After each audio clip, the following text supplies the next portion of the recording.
Começou nesse sábado a Semana Martins Fontes. A programação em homenagem ao poeta segue até sexta-feira. Ontem foi dia de declamação de poemas. De Martins Fontes, honra. Honra a beneficência portuguesa, filha dos filhos de Brás Cubas. Grande, mas sem que a força alguma se lhe abranda a paixão da bondade ou da beleza. Essa é a aventura mais secreta que pode ter a alma florida e apaixonada de um poeta. Bendita seja a minha sorte de namorado sonhador, se acaso eu for, depois da morte, a alegre sombra de um amor. Membros da Academia Santista de Letras e admiradores de Martins Fontes se reuniram para lembrar a vida e obra do médico e escritor.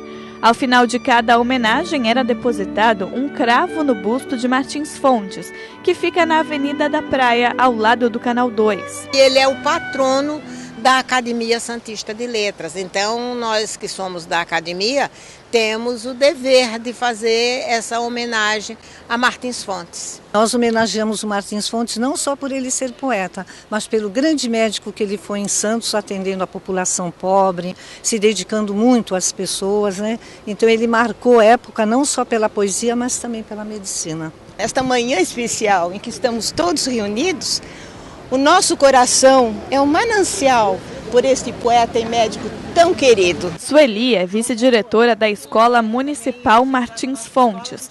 Ela conta que a biografia do patrono da unidade faz parte do currículo dos alunos. Eles trabalham na biblioteca, toda a biografia do Martins Fontes, a escola toda sabe de pontinha tudo que o Martins Fontes fez, tem um quadro maravilhoso. A escola trabalha em cima do Martins Fontes, da poesia, da literatura.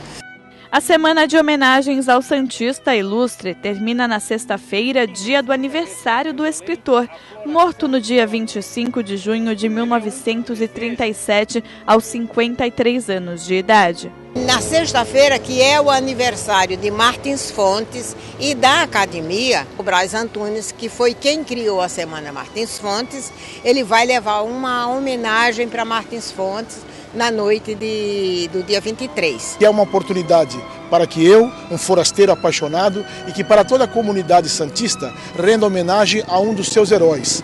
E nesse momento do Brasil, que nós precisamos tanto de boas referências, está aqui uma referência que fez muito pela terra, da liberdade, da caridade, que fez muito pelo povo de Santos e especialmente fez tanto pela maviosa língua portuguesa.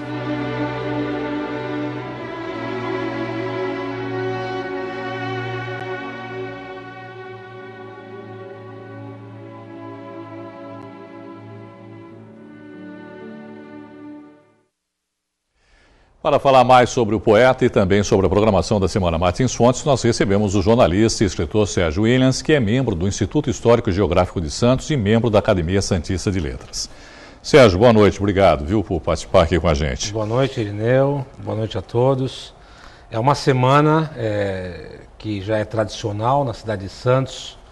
Martins Fontes, como mostrou nessa reportagem, tem o carinho do santista há tanto tempo. Já são 80 anos sem Martins Fontes, né? Morreu em 1937, e ele era tão querido na cidade que este enterro que aconteceu em 37 foi considerado o maior enterro até hoje de Santos.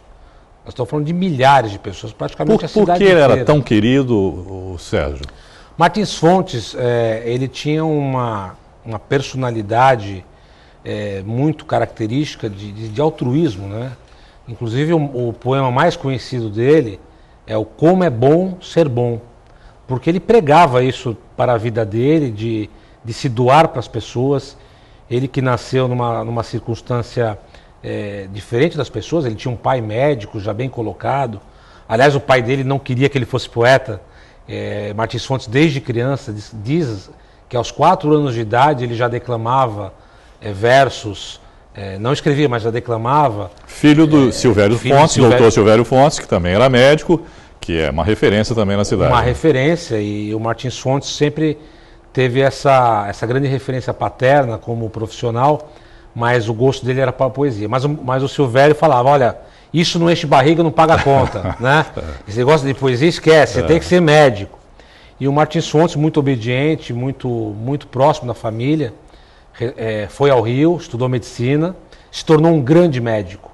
Mas ao contrário do que era quase que impossível também contra a vontade dos pais, né, Sérgio? Vamos combinar, né? É difícil. Vai ser médico, né? Mesmo porque poesia realmente não enchia a barriga de ninguém. Não, mas também digo isso em relação a ser artista e tantas outras profissões de outras épocas, né? Mas ele se notabilizou não só como um grande poeta que foi, amigo pessoal de Olavo Bilac, né? De grandes nomes da literatura nacional na época. Podemos dizer até que Martins Fontes é um dos grandes nomes da literatura nacional de todos os tempos, né? Ele é devidamente reverenciado? A nível nacional, não tanto quanto deveria. Embora exista... E local, sim? Local, sim. Eu acredito sim.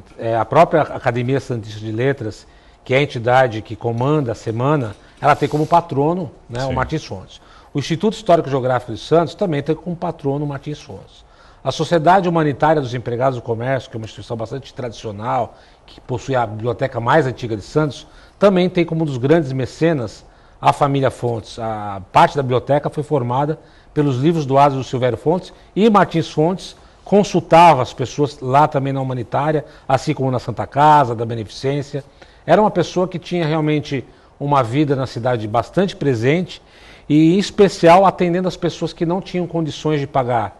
Ele atendia gratuitamente a população, numa época em que o serviço público ainda não existia um serviço público, era a Santa Casa que atendia e os médicos altruístas, como Martins Fontes, que faziam esse atendimento da população mais carente, e ele era muito querido.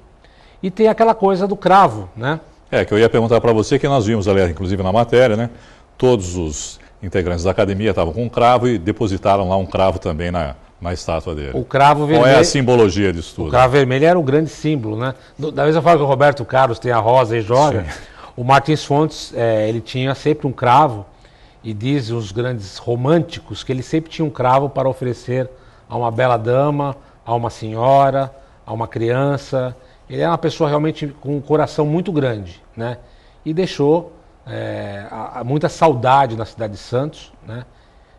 Uma comoção muito grande em 37. Ele conseguia conciliar a profissão de médico e aí no caso como escritor também, para escrever poesia? Perfeitamente. Ele teve tempo para isso também, Sérgio? Perfeitamente, ele conseguiu conciliar isso muito bem. Martins Fontes produziu cerca de 1.200 poesias. 1.200? Ele tinha a linha dele de poética do parnasianismo, ele era muito clássico. Tanto é que tem um fato interessante que na Semana de Arte de 22, que veio para desconstruir um pouco, né, a cultura tradicional, ele era contra a Semana de 22 por conta dessa desconstrução, até porque ele tinha aquela vertente mais tradicional. E ele conseguia conciliar muito bem isso, não só a questão da medicina, a questão da poesia, mas também a dedicação à família. Ele tinha o grande amor da vida dele, que foi a Rosinha, com que ele viveu até os fins do dia dele, e uma paixão especial pela mãe. Aliás, um dos poemas mais famosos dele também é dedicado à mãe dele. É comum nos outros países cultuar os seus heróis. Infelizmente, no nosso país, a gente sabe que isso acaba não acontecendo, não é, Sérgio? O que precisa mudar para que isso aconteça também, para que as crianças conheçam mais os nossos heróis e não só os heróis estrangeiros, vamos chamar assim? Eu acho que há de ter um investimento maior na educação de base, né, dos professores ensinarem a história dos grandes nomes para as crianças. A gente viu no VT aí que a escola Martins Fontes pelo menos faz em relação ao homem que deu o nome à escola, faz esse trabalho em relação ao Martins Fontes. Mas é importante que as cidades que têm seus nomes, não só reverenciar os nomes locais, mas os grandes nomes nacionais também, para que a gente possa valorizar, inclusive valorizar os espaços públicos e as estátuas, né? Porque muita gente depreda um monumento porque não valoriza, porque a gente não dá valor para o que a gente não conhece. E particularmente aqui em Santos, na nossa cidade, né, Santos, onde nós estamos, existem muitos outros nomes que merecem serem reverenciados, né? Sim, eu diria até que Martins Fontes, pegando esse gancho, é um dos 10 grandes nomes. Nós temos nomes como José Bonifácio, Bartolomeu de Gusmão, Vicente de Carvalho, Joaquim Otávio Neves, que é o conselheiro Neves, e tantos vários, outros. Então, assim, dá para discorrer, são muitos nomes, são muitos vultos importantes para a história da cidade e que todos merecem, sim, uma reverência, e Martins Fontes, como eles, o maior de todos. No momento em que se discute aí a forma de como vão ser educadas as crianças, reformular os estatutos todos, poderia se incluir alguma coisa nesse sentido, né, de que houvesse alguma coisa local, né, das personalidades locais que fosse incluída no currículo, por exemplo, das escolas. É preponderante que as escolas tenham dedicadas na sua grade curricular uma parte delas ensinando a história local, né? Não só das grandes figuras, mas dos grandes fatos produzidos na região, porque Santos é uma cidade que sempre produziu fatos de alta relevância para a história do Brasil. Bom, só para a gente encerrar, Sérgio, está tendo uma exposição no Instituto Histórico Geográfico, que é aberta ao público, essa exposição. É uma exposição que é aberta de segunda a sábado, da 1 às 6 da tarde. É uma exposição que traz a trajetória do Martins Fontes com painéis que tem uma linha do tempo e algumas peças que pertenceram ao poeta. Nós temos uma máquina de escrever, que era dele, nós temos um estetoscópio, que era de escutar o coração, né? E nós temos também uma máscara mortuária, né? Que naquela época existia essa tradição, que moldaram no rosto dele e que estava lá no Instituto há décadas sem exposição. E agora está exposta ao público. Algumas curiosidades da história de Martins Fontes, as pessoas podem ir lá no Instituto Histórico Geográfico, que é na Conselheiro Nebias 689, de segunda a sábado, da 1 às 6 da tarde. Sérgio, obrigado, viu, pela sua participação. Uma boa noite para você. Muito obrigado.